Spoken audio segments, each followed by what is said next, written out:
Hey, Beach Church. Patrick Malone here. Today's July the 8th, Tuesday, and we're getting close to finishing up the book of Psalms. Tomorrow will be the last day in the book. So today we're looking at Psalms 141 through 145. So Psalm 141 is a prayer for safekeeping from wickedness. And it's interesting, most of David's 75 Psalms are placed in the book prior to Psalm 70. And then there's three Psalms after that, 86, 101, and 103, that are ascribed to David. And then these last few Psalms, starting with 138 up through 145, are also attributed to David. So Psalm 141 is another lament, and although no specific occasion is known for it, David has four prayers in the psalm. He wants God to hurry up and help him. He's praying for personal righteousness, also for justice against the people who are persecuting him, and he wants God to deliver him. It's interesting in verse 3, this plea that David would be righteous. He asked God to set a guard over his mouth and keep watch over the door of his lips. That's not a bad prayer for us every day.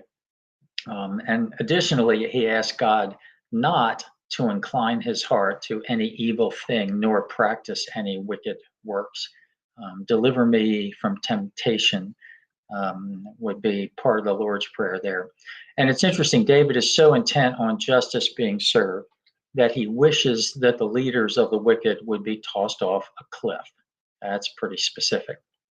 However, no matter the circumstances, David notes in verse 8, as is often the case somewhere in David's lament psalms, in fact, 15 other total times in the Psalter, this statement comes in, but in you, O Lord, I take refuge. Psalm 142, and this is a plea for relief from persecutors. This is interesting. It has one of the longest subscriptions in the title. It says, a contemplation of David, a prayer when he was in the cave. That's pretty specific. And it's the same circumstances that you would find if you went back and read Psalm 57. David's hiding from Saul, and Saul's seeking to kill him, and things look very bleak. And in this brief psalm, David cries out to God for help due to his circumstances. And despite what is happening, he expresses hope in God's deliverance nonetheless. Now, Psalm 143, I find this one really interesting, and I'll tell you why. This is an earnest appeal for guidance and deliverance. That's the title my Bible gives this psalm. And it's interesting. This is the final of 7 what are called penitential psalms in the Psalter, and expresses sorrow for sin and a plea for restoration. So hiding from Saul in a cave could still be the occasion for this prayer. But either way, David clearly describes his predicament in verses 3 and 4. And listen to the key words he uses when he's describing his predicament. The enemy has persecuted his soul and crushed his life to the ground and made him dwell in darkness like the dead. And it's overwhelmed David's spirit, and it's distressed his heart. Now, you might notice those key words: soul, life, death, spirit, heart. It seems that when we are in fear of losing our lives, we start to use words like that. In fact, in this short 12-verse psalm, the key words are used quite often. The word soul shows up 5 times, the word spirit 3 times, and then heart and life 1 each. So 10 times in 12 verses, there are key words that are used that could easily define the core of our being, defining who we are as human beings. Maybe when we get it right, maybe when we get right down to it, that is, identifying the essential realities of being a human being, we find life is made up mostly of soul, spirit, heart, and not our stuff. I mean, just imagine if David was hiding in a cave from Saul, fearful of losing his life, and he had written a lament all about his horses and chariots and his wardrobe and all the gold and silver he had and his collection of swords and spears and shields, his Lego collection and his video games. But he didn't mention any of that. He didn't want to lose his life and turn to the source of his life for comfort and help. We could learn from that, I think. Psalm 144 is a song to the Lord who preserves and prospers his people. This psalm is much like Psalm 18. The probable occasion for this is when David was delivered out of Saul's threats and the threats of his enemies. And so in the psalm, David speaks of God's greatness, comparatively man's insignificance, God's power, man's praise, and God's blessing. I like verses 1 and 2.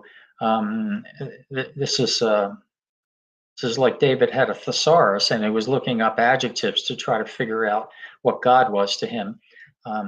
God is his rock, his trainer or teacher, his fortress, his high tower, his deliverer, his shield, his refuge. Like, okay, I get it.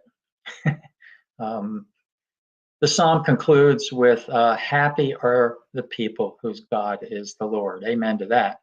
And finally, Psalm 145, this is a song of God's majesty and love.